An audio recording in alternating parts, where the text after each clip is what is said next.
Hello, I'm Kathy McCarron. Welcome to Tire Business NewsPoint, your video source for exclusive tire industry news. During the ITEC show in Cleveland, I spoke with Mark Filippell, Managing Director of Western Reserve Partners, which provides merger and acquisition consulting services.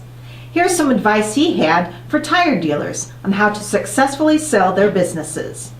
Hello, I'm Kathy McCarron with Tire Business NewsPoint. I'm here with Mark Filippell, a partner with Western Reserve Partners, who's talking about what to do when you want to sell your business. First of all, could you tell me how you value your business for a buyer? You know, people, it's not what the revenue is of a tire distribution business that counts. It's what the EBITDA is. And that's the term that you're going to hear over and over, EBITDA. Earnings before interest, taxes, depreciation, and amortization. That's earnings before interest, taxes, depreciation, and amortization. It's kind of a measure of the financial horsepower of a company, of its earning power. Now, all of that earning power, all of that EBITDA won't come out in profits. Some of it will get used up to buy new equipment, some of it will pay taxes, some of it will pay interest. Just like a car, all the horsepower doesn't get down to the tires. Some of it goes off in the air conditioner, some of it gets lost in friction, but that's the raw power, and that's what people are going to look at. Any other suggestions a company should do to make their business more attractive to a buyer? Well, generally, the selling a business can be a very frustrating process, and in a lot of ways, the buyer has the advantage since they're paying the money. But the big advantage, the unfair advantage that the seller has is getting ready ahead of time. Cleaning up any problems, getting everything just the way you want it, and also then picking the right moment. If you've had a very good year, that's the time to think about selling. Unfortunately, that's the time a lot of people say, oh no, I've got a great business now, as opposed to when you've had a bad year. So when you've got 1 year or 2 years or 3 years strung together to very good, you control the timing. That's the time to go, not when things are sour.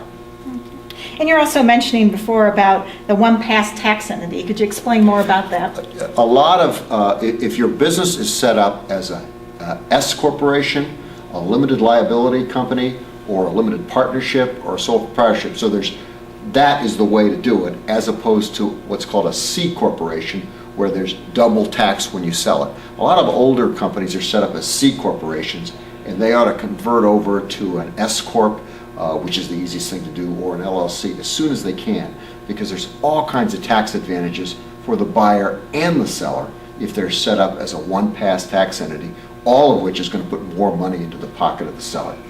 And a lot of companies, they just were set up that way and they never change it. So the sooner you switch over, the better off you'll be. And how important is confidentiality in the whole process?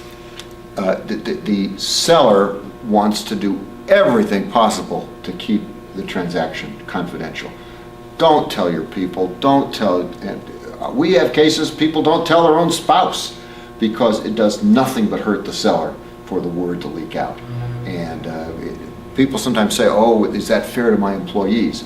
Well, if you're going to be sure to take care of your people, be sure they're treated fairly, be sure that they are coming out of this right, that's what's important.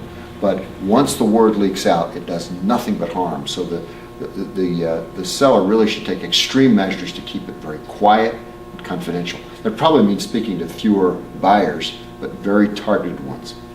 Okay. Thank you very much. It's a pleasure to be here with you today. Thanks. I'm Kathy McCarron with Tire Business NewsPoint. For Tire Business NewsPoint, I'm Kathy McCarron.